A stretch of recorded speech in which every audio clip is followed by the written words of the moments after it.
नमस्कार दोस्तों, मैं हूं धीरेन्द्र जैन और हमारे YouTube चैनल पर्व स्टूडियो में आपका हार्दिक स्वागत है। भारत के प्रथम स्वतंत्रता संग्राम की आदर्श वीरांगना रानी लक्ष्मीबाई का जन्म 19 नवंबर 1835 को काशी में हुआ। पिता का नाम मोरोपंत तांबे और माता का नाम भागीरथी बाई था। लक्ष्मीबाई का उपनाम मणिकर्णिका था, इसलिए अपने बाल्यकाल में वे मनुबाई के नाम से जानी जाती थी। लक्ष्मीबाई के पिता बलवंत राव के बाजीराव पेशवा की सेना में सेना नायक होने के कारण पर भी पेशवा की कृपा रहने लगी। सन 1838 में गंगाधर राव को झांसी का राजा घोषित किया गया। वे विधु थे। सन 1850 में मनुबाई से उनका विवाह हुआ। सन 1851 में उनको पुत्र रत्न की प्राप्ति हुई। झांसी के कोने कोने में आनंद की लहर प्रवाहित हुई, लेकिन 4 माह पश्चात उस बालक का निधन हो गया। सारी झांसी शोक सागर में निमग्न हो गई। राजा गंगाधर राव को तो इतना गहरा धक्का पहुंचा कि वे फिर स्वस्थ न हो सके और 21 नवंबर 1853 को चल बसे। नमस्कार दोस्तों, दुनिया में हर दिन कोई ना कोई स्पेशल डे मनाया जाता है।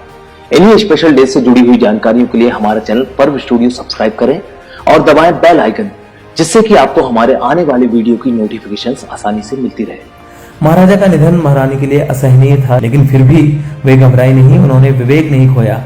राजा गंगाधर राव ने अपने जीवन काल में ही अपने परिवार के बालक दामोदर राव को दत्तक पुत्र मानकर अंग्रेजी सरकार को सूचना दे दी थी, परंतु ईस्ट इंडिया कंपनी की सरकार ने दत्तक पुत्र को अस्वीकार कर दिया।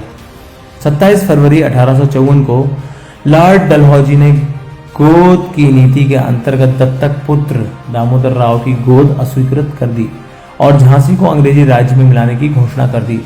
पॉलिटिकल एजेंट की सूचना पाते ही रानी के मुख से यह वाक्य प्रस्फुटित हो गया, मैं अपनी झांसी नहीं दूंगी। 7 मार्च 1854 को झांसी पर अंग्रेजों का अधिकार हुआ। झांसी की रानी ने पेंशन अस्वीकृत कर दी व नगर के राजमहल में निवास करने लगी। यहीं से भारत की प्रथम स्वाधीनता क्रांति का बीज प्रस्फुटित हुआ। अंग्रेजों की राज्य लिप्सा की नीति से उत्तरी भारत के नवाब और राजे महाराजे असंतुष्ट हो गए और सभी में विद्रोह की आग भभक उठी। रानी लक्ष्मीबाई ने इसको स्वर्ण अवसर माना और क्रांति की ज्वालाओं को अधिक सुलगाया तथा अंग्रेजों के विरुद्ध विद्रोह करने की योजना बनाई। नवाब वाजिद अली शाह की बेगम हजरत महल, अंतिम मुगल सम्राट की बेगम जीनत महल, स्वयं मुगल सम्राट बहादुर शाह, नाना साहब के वकील अजीमुल्ला शाहगढ़ के राजा, वानपुर के राजा मर्दन सिंह और तात्या टोपे आदि सभी महारानी के इस कार्य में सहयोग देने का प्रयत्न करने लगे। भारत की जनता में विद्रोह की ज्वाला भभक गई। समस्त देश में सुसंगठित और सुदृढ़ रूप से क्रांति को कार्यान्वित करने की तिथि 31 मई 1857 निश्चित की गई, लेकिन इससे पूर्व ही क्रांति की ज्वाला प्रज्वलित हो गई और 7 मई 1857 को मेरठ में तथा 4 जून 1857 को कानपुर में भीषण विप्लव हो गए। कानपुर तो 28 जून 1857 को पूर्ण स्वतंत्र हो गया। अंग्रेजों के कमांडर सर ह्यूरोज ने अपनी सेना को सुसंगठित कर विद्रोह दबाने का प्रयत्न किया।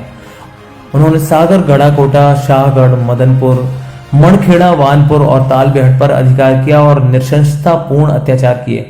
फिर झांसी की ओर अपना कदम बढ़ाया और अपना मोर्चा कैवासन पहाड़ी के मैदान में पूर्व और दक्षिण के मध्य लगा दिया। लक्ष्मीबाई पहले से ही सतर्क थी और वानपुर के राजा मदन सिंह से भी इस युद्ध की सूचना तथा उनके आगमन की सूचना प्राप्त हो चुकी थी।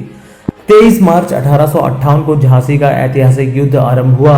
कुशल तोपची गुलाम गौस खान ने झांसी की रानी के आदेशानुसार तोपों के लक्ष्य साधकर ऐसे गोले फेंके कि पहली बार में ही अंग्रेजी सेना के छक्के छूट गए।